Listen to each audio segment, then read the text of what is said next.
the developer and their reps are not on your side. I want you to understand this, okay? If you ever go and buy a pre-sale condo directly from a developer, you are screwed. I don't give a shit how good the other person is, how good the other rep is, okay? They have a job to do and they're doing their job, and you're getting screwed and you don't even know it, okay? In this video, I'm going to talk to you about what happens when you go and buy a pre-sale project directly from the developer, despite what you think is actually happening, okay? If you don't know who I am, my name is Uzair Muhammad. I'm a pre-sale expert here in Vancouver, including the Presale Valley. If that's something what you're looking for, a pre-sale condo, townhome, detached property, whatever you're looking for in the new construction market, I'm your guy. Feel free to use the link in the description to connect. I'm happy to chat one-on-one and we'll go from there. So let's talk about what happens when you buy a pre-sale condo directly from the developer, okay? I'm gonna break down this entire process for you because I see this happening all the time.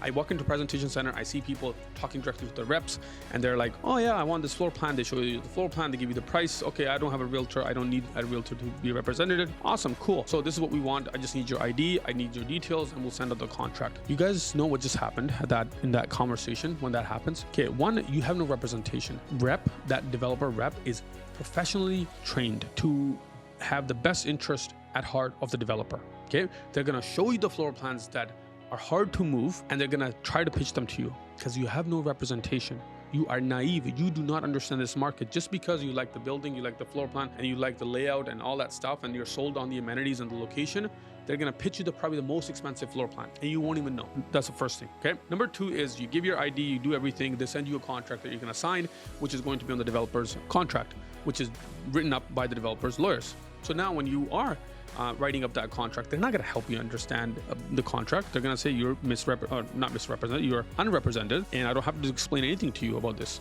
In your contract, there's a clause that says that do not rely on any marketing material, any statements made by the developer or their reps or their website or their marketing campaigns or their videos. None of that stuff matters because it protects the developer in their floor plans or in their contracts that anything that they say, you can't go back and say, hey, no, you told me this comes with a storage locker. No, you told me this is how big the parking stall is going to be. No, you said it's going to come with this. No, you said this is how the amenities are going to turn out to be, but it's not that way. Hey, you removed the gym or you changed the gym or the layout. No, you can't go back and try to say, hey, you said this to me. They're protected, okay? Number two, guys, is the price point they quote you is always changing. If they know that you're a buyer without a representation, they will instantly quote you more money. Not every developer, but I have seen people get quoted different price point than what I know. Same projects. You walk in unrepresented, no clue what you're buying. They will say, oh, this was $979. Well, guess what? Now it's $989 because they know they can make that $10,000 off of you. And you think you're getting a good deal. And you think you're protected, you're not. I will tell you what's worse than that is hiring an agent that has no clue, stands on the sideline and lets the rep give you all the detail, and then just signs off on the contract and walks away. This is why I tell you guys, you need to work with experts. You need to work with people that are going to protect your interests at heart, okay? This is just the beginning. I'm going to take you through the entire process of what it's like by the time you get to the keys, okay? So now you bought this contract, you get this in your email, you sign off on things, you drop your deposit off. Guess what? Now you're in a firm contract. Now what happens? Nothing. You get no updates, you get no support, you get no hand holding, you have no clue all the way to completion what's going to happen other than what the developer is going to send out in updates. Developers have the obligation to send out something called an amendment to the contract. Any changes to the disclosure statement, any changes to the floor plan, any changes to the strata plans, any significant changes or updates to their financing, building permits, all that stuff has to be sent out. Well, guess what? Because you're buying directly from the developer, they're not going to explain it to you. They're going to do their bare minimum of sending you the email. You get the email, boom, their job is done. They don't have to do anything else now at this point. You get the amendment, you're like, I don't know what this is. Unless you have a lawyer, you can send it to the lawyer, right? I think the bare minimum you should be doing if you're buying directly from the developer is have a lawyer. But lawyers don't know what's happening in the market. Lawyers can't negotiate the price point for you. Lawyers can't negotiate clauses for you. They'll just tell you, and I'll tell you right now, like I work with a lot of lawyers. I'll just tell you, review the contract and they'll give you a summary of it. What do you know the difference between a good contract and a terrible contract? Because I've seen all of them. What do lawyers know about a good developer and a bad developer? They don't. What do lawyers know about a good location and a bad location? They don't. This is why you need somebody who's on your side to be able to protect you. But you know, the crazy thing is, the sad thing is that so many agents and people hire these agents that have no clue about pre-sales, and they collect their commissions, they're on their way. And then on completion, and what happens? I get calls from these agents. Hey bro, I'm looking to assign this contract for my client of mine. I don't know how to do this. I've never done this. My client can't close on this property. Their financing is not going through, or the unit is not appraising, or the developer did this. Developers passed their completion date. Hey, the developer's closing 6 months early. What do I do? These are the type of calls I get. I know this game inside out. So I'm going to talk to you guys about why you need to have an agent present with you when you're going and seeing these projects, or when you're writing a contract. Go do a shop. If you want to do window shopping, go shop around. Get quotes, get the floor plans. Don't write a contract without an agent, period. Like, I'm being that serious with you, right?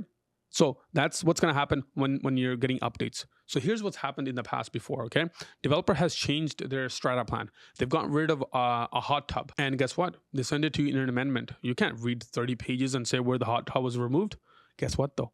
If there is significant changes to the strata plan, you can actually cancel a contract within 7 days. But did you know that? The developer's not going to explain it to you. Their reps are not going to explain it to you.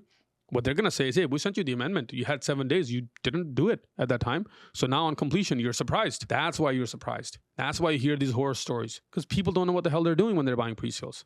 And the whole reason why I have this YouTube channel and I'm making videos for you guys is so you know what to look for. Because I see this day in, day out. I've done this multiple times. So that's what happens. You get an update to a project and you have no clue what the update is. And then you're just like, oh, cool, I'll just move on. And then on completion, you get the surprise. And then you wonder why the unit is smaller. Then you wonder why the strata plan has changed, or the amenities are gone, or this is removed, or this has come in. This is a new regulation. Look, you guys don't know that stuff, right? So best thing to do is have an expert on your side.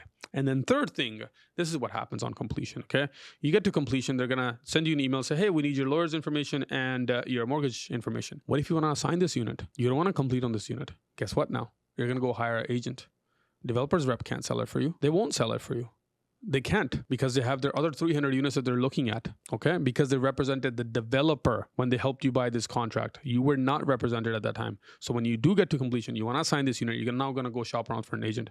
And again, you're going to come across agents that are doing resale properties. They're going to say, oh yeah, sure, no problem, I'll help you assign this unit. Guess what? They have no experience. This is why the presale market is rigged. The presale market is rigged. I'm telling you right now. And you don't even know it. This is why people lose money. And now you get to completion and you're trying to assign this unit and trying to shop for an agent. You know how much work that is? You could have solved all of that problem by just finding a good presale agent upfront, an expert who knows what the hell they're talking about, and then just help you through the entire process. Get you to completion. If you want to assign it, they would help you assign it. And then on top of that, arrange for financing. What we do with all of our clients is by the time we get to 6 months out, 3 months out, we're having conversations, say, hey guys, our project is coming to completion. Are you guys ready for financing? We need to get our firm approval ready to go. We're about 90 days out, 120 days out. We start working on our financing. We connect you with 2 or 3 mortgage brokers to make sure our financing is good. We shop around for interest rate. I personally don't, but I connect you with the mortgage brokers that we have used multiple times. There are mortgage brokers that we send 30, 40, 50 deals every single year, because they're expert at their own field. And who's going to come save you at that point? Nobody. You're going to be shopping around for a mortgage broker. You're going to be shopping around for a realtor if you wanted to assign it. And then when you get to mortgage, your mortgage approved, now what? Now you have a deficiency walkthrough. Guys, when you get to a deficiency walkthrough, you know what that is? That's when you get the opportunity to walk into a presale property or the property that you bought and go through the entire property and have a look at all the deficiencies. If that's the first time you're walking into that property, you're going to be awed by this beautiful brand new property that's never been touched, never been lived in. But you know what I see when I walk into a property as a deficiencies? I can probably point out 50 things in that property because I've seen hundreds of them. I've seen the good, the bad, the ugly, and the worst. And I can differentiate where this property lands. And I can tell you guys, this is a really bad job. Guys, this is an issue. This is an issue. This is an issue. And they will point all those things. That's the job of your agent. It's not just to sit there and sign a contract when you write the contract at the developer's office. So now the deficiency walkthrough, you're doing it alone. And then you are done with that. You sign off on it. Guess what? Now, if anything comes up after, they're going to say, no, you had the opportunity to do a deficiency walkthrough. You didn't point it out. We can't do anything now. Thank you. And then you get to completion. On possession day, you get your keys. It's not just writing the contract, guys. It's getting to your keys. That's a process of 3 to 4 years. That's why you need good agents on your side. That's why you need a good presale expert on your side. Doesn't have to be me. I want you to shop around. Find good ones. There are so many good ones out there, but the good ones know what they're doing. Listen to them, talk to them, and then see who you're going to be able to go and work with. They have to resonate with you. You have to be able to communicate with them, be able to share kind of what you're looking for, what you need. But most importantly, I'll tell you right now, look for somebody who does volume, hundreds of units, because these people have systems in place. When you look at somebody who does the odd presale deal and people that do hundreds of units, 2 different people. The ones that do hundreds of units get the first dibs at every project. They have leveraging power with developers. They can negotiate better terms. They can protect you when things go south. They know everything about these projects. They have lawyers on standby. They have mortgage brokers on standby if things don't go the way that you want on completion. But when you work with the odd pre-sale agent, I wish you all the best. I'm not saying bad anything about any agent. I'm just telling you the difference between the pre-sale experts and the agent. Very important to understand. So I hope this gives you insight on what it looks like when you go and buy a pre-sale project directly from the developer. And if you want to chat one-on-one, I'm happy to have a conversation. The link is in the description. Feel free to book your time. See you in the next one.